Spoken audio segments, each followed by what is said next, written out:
नमस्कार, मैं पूजा जोशी। जैसे जैसे चुनाव नज़दीक आते हैं तो हर व्यक्ति, हर नेता अपने वोटर्स के पीछे भागने लगते हैं या वोटर्स को एकत्रित करने का या उन्हें लुभाने का प्रयास करते हैं। लेकिन ज़मीनी स्तर पर जब भी हम जाते हैं तो ऐसा नहीं है, कुछ अपनी पार्टी के लिए करते हैं, कुछ जनहित के लिए करते हैं। हर तरह के हर नेता की अपनी अपनी कहानियाँ हैं। देखिए, राजस्थान में भारतीय जनता पार्टी की सरकार है और भारतीय जनता पार्टी को नए प्रदेश अध्यक्ष भी मिल गए हैं। अब क्या कुछ नीतियाँ, क्या कुछ जो मुद्दे होते हैं जिन पर चुनाव लड़ा जाता है वो देखा जाएगा, कितना यहाँ पर काम होगा। चूँकि पहले अगर हम बात करें, पूर्व में कांग्रेस की सरकार रही, कांग्रेस की सरकार में ऐसी क्या कमियाँ रही जो भारतीय जनता पार्टी की सरकार पूरी करेगी। इसी को लेकर आज हमारे साथ बेहद खास शख्सियत मौजूद है, हम उनका आपसे रूबरू करवाते हैं। हमारे साथ मौजूद है भारतीय जनता पार्टी से प्रदेश अध्यक्ष मदन राठौर जी। स्वागत है सर आपका हमारे इस कार्यक्रम में। सबसे पहले तो हम आपको धन्यवाद देना चाहेंगे कि तमाम आपकी जिम्मेदारियों के साथ साथ इतने व्यस्त होने के बावजूद भी आपने समय निकाला। जी, माना आप संगठन को मजबूताई देने में तो काम कर ही रहे हैं, संगठन को मजबूत करने में आपने जी जान लगा दी है। लेकिन हाल ही में सबसे बड़ा राजस्थान में राजनीति जो गरमाई हुई है वो जिले वाले मुद्दे को लेकर गरमाई हुई है। आप देख सकते हैं कि आपके एक बयान ने कहीं ना कहीं सियासी जो हलचलें हैं वो तेज कर दी है। विपक्ष बार बार इस मुद्दे पर क्यों सियासी हलचलें करना चाह रहा है, विपक्ष इस मुद्दे को क्यों उठाना चाह रहा है? आपको नहीं लगता कि इस मुद्दे पर इतनी ज़्यादा बात नहीं होनी चाहिए, या जिले को लेकर जो आपने बात कही है उसमें आपका नज़रिया क्या है? देखिए, इस समय संवत्सरी का पर्व है, जैन समाज संवत्सरी मनाता है और इसमें एक शब्द है मिच्छामी दुक्कड़म। जी। तो मिच्छामी दुक्कड़म जब उसके बाद तो फिर कुछ बचता भी नहीं है, लेकिन फिर भी विपक्ष इस बात को बार बार उठा रहे हैं। देखिए, जिस समय सवाल किया गया था तो उस प्रश्नकर्ता ने मुझसे कोई सवाल इस टाइप का किया जिस पर मैंने अपनी बात कही, और वो बात मेरी व्यक्तिगत बात थी जो उस समय की बात थी जब कांग्रेस का शासन था और उन्होंने ये गठन किया। अच्छा। तब को लेकर के और मैंने ये कहा कि नई सरकार समीक्षा करती है, तो ये एक्चुअली मेरा विषय है भी नहीं जी। मेरा विषय संगठन का है। बिल्कुल। और मैं इसको फालतू ये जो तून देते हैं देने की जरूरत नहीं है। ये मेरे सरकार का काम है, सरकार अपना काम करती है। पुनरीक्षण का काम हर सरकारें करती है। कोई भी सरकार जाते जाते अंतिम समय में कुछ भी निर्णय कर लेती है, लोग लुभावना, तो उसका पुनरीक्षण नई सरकारें करती है। ये सरकार का काम है। मैं संगठन का व्यक्ति हूँ, मैं संगठन का काम करता हूँ, मुझे इन बातों से कोई लेना देना नहीं है। फिर भी कोई बात नहीं किसी को ऐसी लगी है तो मैंने मिच्छामी दुक्कड़म का शब्द प्रयोग किया। अब जो नहीं समझता है वो भी समझ जाए कि इसको मिच्छामी दुक्कड़म का मतलब क्या हो। जी सर, आपको नहीं लगता, चूँकि देखिए जनता अपना प्रतिनिधि क्यों चुनती है? ताकि उनके जो मुद्दे हैं, जो उनकी कमियां हैं वो पूरी हो सके। सरकार 5 साल की नहीं आती है, फिर वो चाहे भारतीय जनता पार्टी हो, चाहे कांग्रेस हो या अन्य दल हो, अन्य संगठन हो। ऐसे में सरकार आती है, लेकिन इन 5 सालों में घोषणाएं बहुत सारी हो जाती है, योजनाएं बहुत सारी निकल जाती है, लेकिन जनता तक उनका जब लाभ पहुंचता है तो वो आधा अधूरा लाभ उन तक पहुंचता है। ऐसे में सरकार बदल जाती है, फिर योजनाएं बदल जाती है, चीज़ें बदल में हो जाती है। ऐसे में जनता का सरोकार कहाँ से है? ये बात बिल्कुल सही है। किसी भी राजनीतिक पार्टी को चुनाव घोषणा पत्र जो अपना जारी करना होता है तो सोच समझ के करना चाहिए कि हम इसको पूरा कर पाएंगे कि नहीं। और हमारे यहाँ भी हमारे नेतृत्व ने साफ कहा है कि आप घोषणा पत्र में वही बातें लिखें जो आप पूरी कर सकें। अब पिछली सरकार की बात करें तो वो 5 साल तक केवल टांग खिंचाई में लगे रहे। सचिन जी कोशिश करते थे कि मैं बन जाऊं, गहलोत साहब कहते थे ये तो नकारा निकम्मा है, कोई कैंप कर रहा है होटल में और दूसरा अपना कैंप सरकार बचाने के लिए होटल में कर रहा है। तो 5 साल तक ये इसी में लगे रहे कि एक उखाड़ने में लगा रहा, एक अपने आप को कुर्सी पर चिपकाए रखने में लगा रहा, तो वो काम कर नहीं पाए। बाकी काम करना चाहिए जो घोषणा करते हैं, जो बजट में भी घोषणा होती है। अच्छा, दूसरी बात और भी है कि सरकार और संगठन ये मिलकर के उन घोषणाओं को पूरा करवाने में योगदान दें। बिल्कुल सर। तो सरकार घोषणा करती है, अधिकारी उसको क्रियान्वित करते हैं, उसमें संबंधित जो लाभान्वित होने वाला वर्ग है वहाँ तक हमारा कार्यकर्ता को पहुँचना होता है। वो उसको उबार करके और संबंधित को लाभ दिलाने का प्रयास करता है। तो सरकार की योजनाओं को कैसे पूरा करवाया जाए, उसमें कुछ भागीदारी का मतलब है कि सहयोग, बिल्कुल जरूरतमंद को दिलवाना है।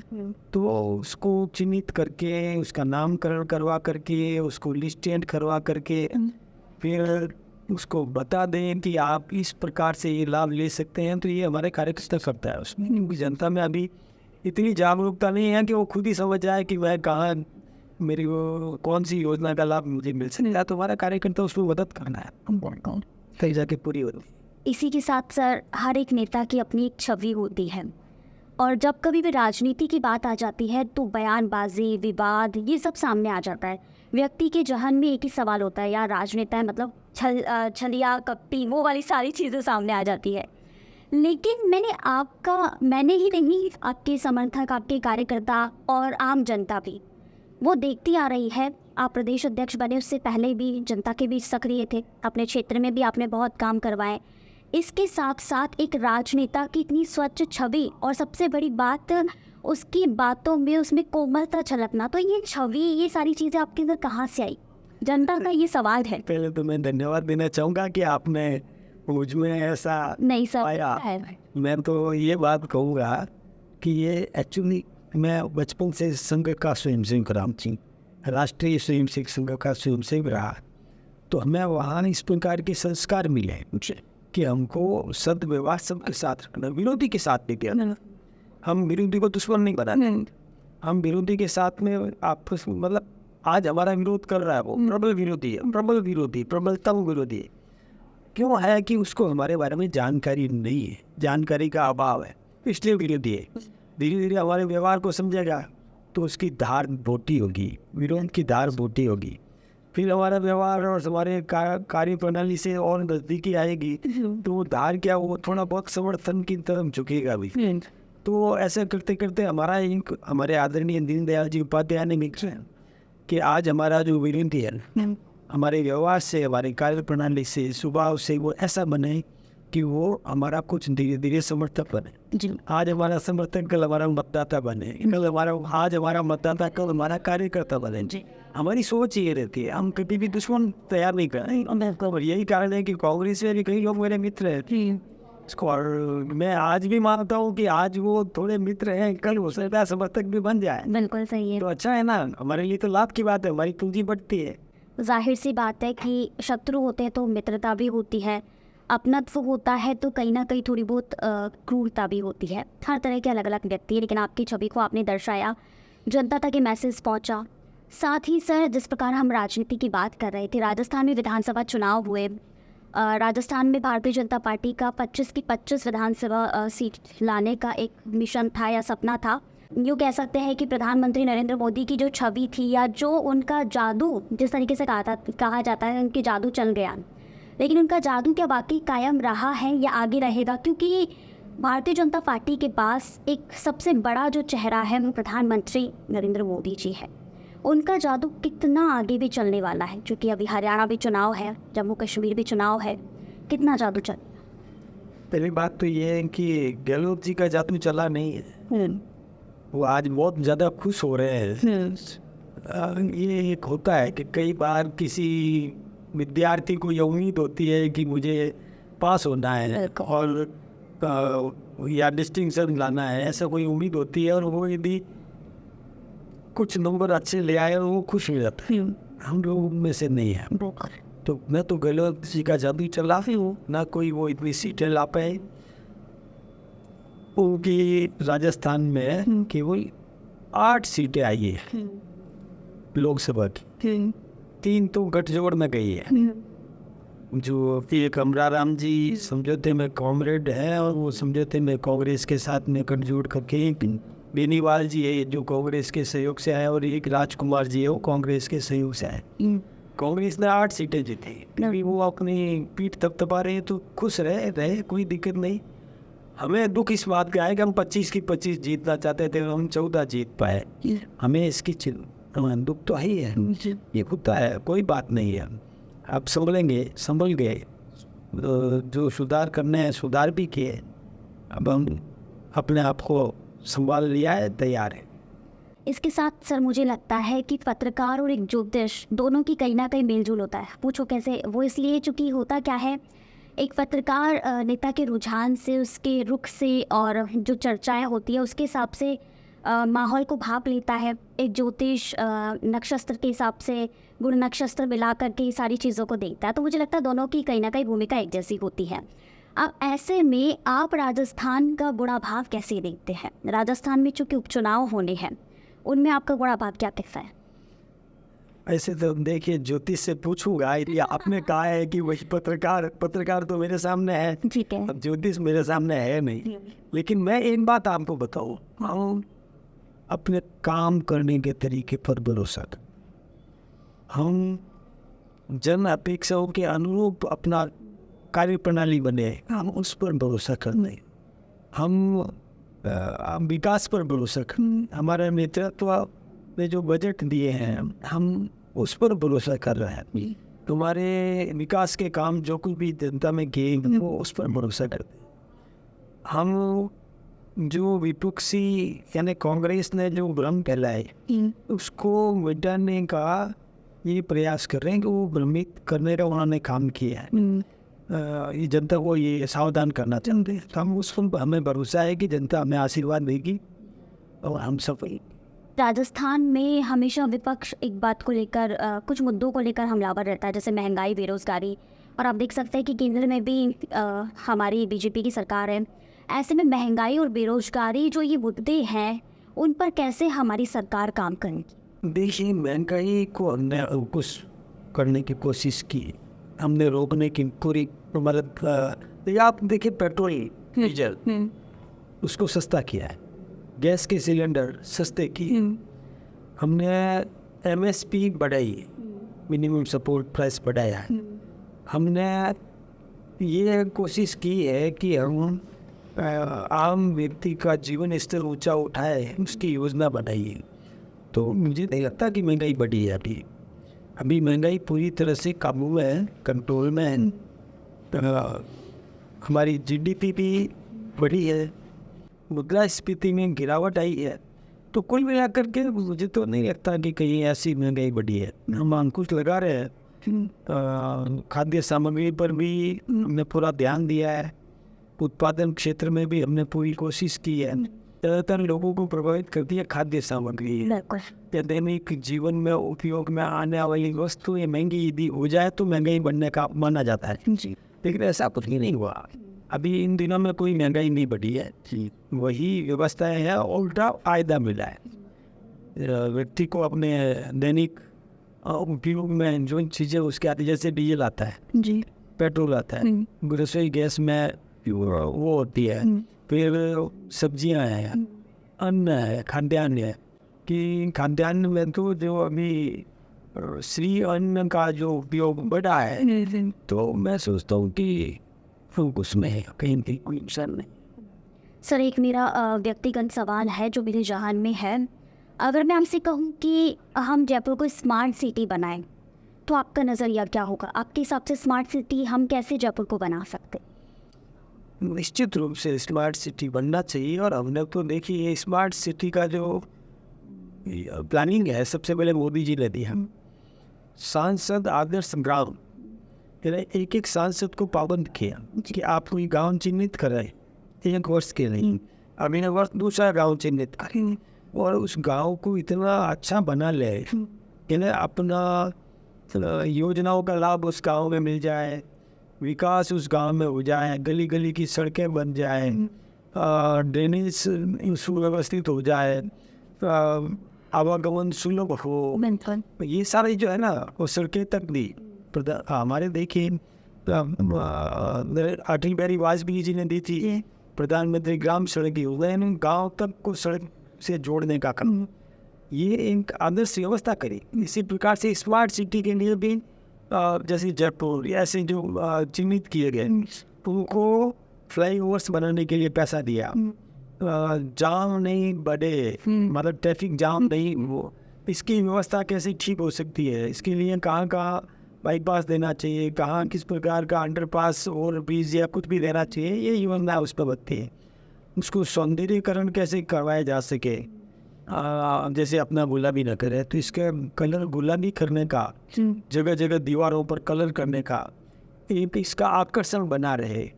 ये जैसे अपने मेहरानगढ़ दुर्ग है या जो भी दर्शनीय स्थल हैं, पर्यटक आकर्षित होते जाएं और उसकी सुंदरता कैसे बढ़े, इसके लिए फंड अलॉट करना, ये व्यवस्था हमारी सरकार ने की है। तो प्रॉस्पेरिटी बढ़ेगी ना, जब कोई पर्यटक आएगा तो हमारे लोगों को रोजगार मिलेगा, मार्केट में जाएगा तो कुछ खरीदी ही करेगा, होटलों में ठहरेगा करेगा, तो ये सब कुल मिला करके हमारे इलाके के लोगों को रोजगार मिले, उनकी आमदनी बढ़े, प्रॉस्पेरिटी इलाके में बढ़े। इस दिशा में स्मार्ट सिटी का जो प्रयोग है वो सफल हुआ है। कई ऐसे उदयपुर को कैसा सुंदर बनाने की दिशा में वह काम हुआ है, होड़ मची है, वहाँ लोग घुसना चाहते हैं, जाना चाहते हैं, ज़मीन लेना चाहते हैं, वहाँ कोई हेरिटेज टाइप का बनाना चाहते हैं, होटलें बनाना चाहते हैं, पीजी पेइंग गेस्ट टाइप की व्यवस्था है वो चाहते हैं। तो ये अच्छा है ना, लोगों को लाभ मिलता है, ये बहुत अच्छी योजना है। ऐसे ही मैं कोटा के बारे में सोचा, ऐसे ही जैसलमेर के बारे में सोचा, तो हमारे डेजर्ट में भी पर्यटक आकर्षित हो, ये सारा प्रयास हमारा चल रहा है। मैं सोचता हूँ बहुत अच्छा है कि ये योजना है और इसको बढ़ाने की ज़रूरत है, इसका लाभ मिलेगा, निश्चित रूप से लाभ मिलेगा। इसी के साथ सर आप भी देख रहे होंगे कि राहुल गांधी आजकल बहुत अच्छे बयानबाजी दे रहे हैं, सीओ में कहीं ना कहीं वो आ रहा है। इसके साथ में एक बयान उन्होंने विदेश में भी दिया था, उस पर आपकी भी प्रतिक्रिया आई थी। मैं कहूँ कि आप राहुल गांधी को कोई सलाह दो तो क्या सलाह देना चाहोगे? मैं ये चाहूँगा कि उनको थोड़ा परिपक्व होने की ज़रूरत है, सीखने की ज़रूरत है, और कुछ नहीं, हमसे नहीं सीखे चलेगा, अपनी दादी से तो सीख लेते हैं। बिल्कुल। उनकी दादी जी, मैं एक दृष्टांत आपको दूँ, जब वो जीप खरीद घोटाले में उनके ऊपर इल्ज़ाम लगा और गिरफ्तार किया, और उस छूटने के तुरंत बाद, रिहा होने के तुरंत बाद वो विदेश में गई, उससे जब सवाल किया गया वहाँ के स्थानीय मीडिया ने, तो इंदिरा जी ने साफ कहा कि मेरे देश के नेतृत्व के बारे में आप सवाल मत करिए, अच्छा, मैं ऐसा कुछ भी नहीं कहने वाले। उसी से सीख लेते राहुल जी, दादी से ही सीख लेते हैं। हिंदुस्तान की प्रतिष्ठा विदेश में जाकर वो धूमिल कर रहे हैं। मैं सोचता हूँ कि अपना परिवार की बात, कोई नागरिक परिवार का सदस्य यदि बाहर मोहल्ले में जाकर के परिवार की बदनामी करे तो वो उस परिवार का हितैषी नहीं हो सकता।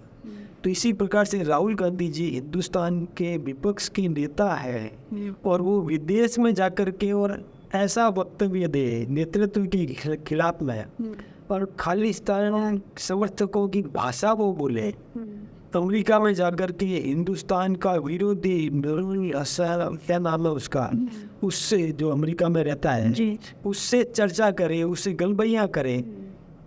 मैं सोचता हूँ कि ये राष्ट्रीय चरित्र नहीं है। लोक लाभ में जब हमारे हिंदुस्तान का सैनिक पाक चाइना के सैनिक से गुत्ता हो रहा है, और उस समय हमारे वो राहुल जी चीन के सेनाधिकारी से गलबैयाँ करें, चर्चा करें, बातें करें, मिले, मीठी मीठी बातें करें, ये ठीक नहीं है। उस समय तो रोंगटे खड़े होना चाहिए जब हमारे देश का सैनिक किसी दूसरे देश के सैनिक से गुत्ता हो रहा है, लड़ाई कर रहा है, माँ आपस में एक दूसरे को पीटने के लिए तैयार हो रहा है, उस समय हमारे रोंगटे खड़े होने चाहिए। यहाँ यदि हमें राष्ट्रीय चरित्र है तो यहाँ बैठे बैठे भी क्रोध आना चाहिए। कैसे वो प्रेम सद्भाव दिखा रहा है वहाँ पर, ये उनको सीखने की जरूरत है। उनको और भी कई बातें हैं। मैं सोचता हूँ कि उनको उनका नेतृत्व, उनके नीचे के कार्यकर्ता अच्छे लोग भी हैं, कांग्रेस में ऐसा नहीं कि सभी बुरे हैं, कुछ अच्छे लोग भी हैं, तो उन अच्छे लोगों को राहुल गांधी को समझाना चाहिए कि आपको ऐसा व्यवहार नहीं करना चाहिए। ये सिखाए उनको, और हिंदू हिंदू ईसा ईसा बोल दे, तो ये कितनी हल्की बात है। तो मैं सोचता हूँ कि वहाँ जो हिंदू बैठे थे उनके साथ में कांग्रेस के नेता वो कैसे बर्दाश्त कर सकते हैं, उनका मन भी रोया होगा। मजबूरी उनकी है कि वो एंटी डिफेक्शन लॉ में फंसे हुए हैं, इसलिए वो साफ बोल नहीं पा रहे हैं, लेकिन मन ही मन तो उनके ये वही होगा कि क्या बोल रहा है हमारा नेता। सही है। तो ऐसे उनको सीखने की जरूरत। जब आपने उनको सलाह दी थी कि सीखने की उन्हें ज़रूरत है। इसी के साथ एक अंतिम सवाल, जो कि आपके समय का ध्यान रखते हुए मैं अंतिम सवाल करना चाहूँगी। सर देखिए, इस बार पूरे प्रदेश में कहीं ना कहीं इस बार बरसात ने हाहाकार मचाया हुआ है। प्रदेश में बाढ़ जैसी स्थिति है। आप सवाई माधोपुर ले लीजिए, अजमेर की हालत बहुत ख़राब है, और ऐसे बहुत सारे इलाके हैं जहां पानी लबालब भरा हुआ है। ऐसे में सर भारतीय जनता पार्टी ने जो आपदा प्रबंधन के जो मंत्री हैं, मैं यूँ कहूँ, उन्होंने 2 महीने पहले ही इस्तीफ़ा दे दिया, लेकिन अब तक कोई उस पर कार्रवाई नहीं हो रही है, ना इस्तीफ़ा मंजूर हो रहा है, ना ही इस पर कोई ध्यान दिया जा रहा है। क्योंकि अभी मुझे लगता है कि बहुत सारे ऐसे गांव हैं, बहुत सारी ऐसी लोग हैं जो इस चीज़ से त्रस्त हो रहे हैं। मैं इसमें आपको इस सवाल का जवाब 2 चरणों में दूँगा। एक तो हमारे मुख्यमंत्री जी जो अभी भी देश में है, लेकिन उन्होंने तत्काल वहाँ से ही आदेश दिया, निर्देश दिया कि सारे ही मंत्री, सभी मंत्री जिलों में जाए और जिले में जाकर के वहाँ अधिकारियों के साथ, कार्यकर्ताओं के साथ चर्चा करके कहाँ कहाँ किस प्रकार की सड़कें डैमेज हुई है, किस प्रकार की कोई विद्यालय में हानि हुई है भवन की, किस प्रकार से अतिवृष्टि के कारण से कोई नुकसान हुआ है, उसका तुरंत सर्वे करके, पूरा आंकलन करके, लिस्टेड करके, अधिकारियों के साथ चर्चा करके प्रपोजल तैयार करके लेकर के आए और तुरंत स्वीकृति जारी कर दी जाएगी। एक बात। दूसरा, हमारे स्वायत्त शासन मंत्री ने तत्काल जितनी भी नगर पालिकाएँ हैं, सभी नगर पालिकाओं को, किसी को 50 लाख, किसी को 25 लाख, जैसी जैसी उसकी आवश्यकता को ध्यान में रखते हुए आज से 7 तारीख को ही, ठीक है, यानी आज से 5 दिन पहले उन्होंने राशि जारी कर दी। अच्छा, कि आप वहाँ पर तुरंत तत्काल क्या रिलीफ दे सकते हो वो काम करो, कहीं कोई कमी नहीं है। तीसरी, और जो दूसरा मैं बताना चाहता था, हमारे जो मंत्री है वो भी दौरे कर रहे हैं, गए हैं, अपनी गाड़ी लेकर के गए हैं, इलाके में घूमे हैं, जहाँ जहाँ ज़रूरत थी वहाँ पर उन्होंने काम भी करवाए हैं। ये है कि हेलीकॉप्टर से नहीं गए, कार से गए, लेकिन गए। ऐसा नहीं है कि जब तक वो यूँ छोड़ दिया, होता है छोटी मोटी बातें कुछ भी होती है तो वो हम घर में बैठ करके कर लेते हैं, लेकिन जब हित का पूरा ध्यान रखते, ऐसा उसके जनहित की उपेक्षा नहीं हो सकती। जो जन अपेक्षाएं हैं उनको पूरा करें। बिल्कुल। जाते जाते आपके कोई ऐसे व्यक्तिगत विचार जो आप दर्शकों को देना चाहेंगे? मैं तो एक निवेदन करना चाहूँगा कि जनता उस भाव को, उस नीति को प्रोत्साहित करे जो राष्ट्र का सर्वांगीण विकास करे, राष्ट्र की प्रतिष्ठा दुनिया में बढ़ाए, भारत की प्रतिष्ठा दुनिया में बढ़ाए, आम आदमी के जीवन स्तर को ऊंचा उठाने के लिए जो सेवक बन करके काम कर रहा है उसकी ताकत बने, उसको ताकत दे, यही निवेदन करूँगा। आज देखिए हमारे साथ भाजपा के प्रदेश अध्यक्ष मदन राठौर जी मौजूद थे। कई मुद्दों पर, कई विषय पर हमने आज चर्चा की और बहुत सारे ऐसे सवाल थे जो आम जनता के ही थे, उनसे जानकारी ली। इसी के साथ आगे भी आप हमारे साथ बने रहे, आगे भी हम स्पेशल या खास शख्सियत से आपको मिलवाते रहेंगे और ऐसे ही रोचक जानकारी आप तक पहुंचाते रहेंगे। बहुत बहुत धन्यवाद आप सभी का जुड़ने के लिए। धन्यवाद सर आपका भी।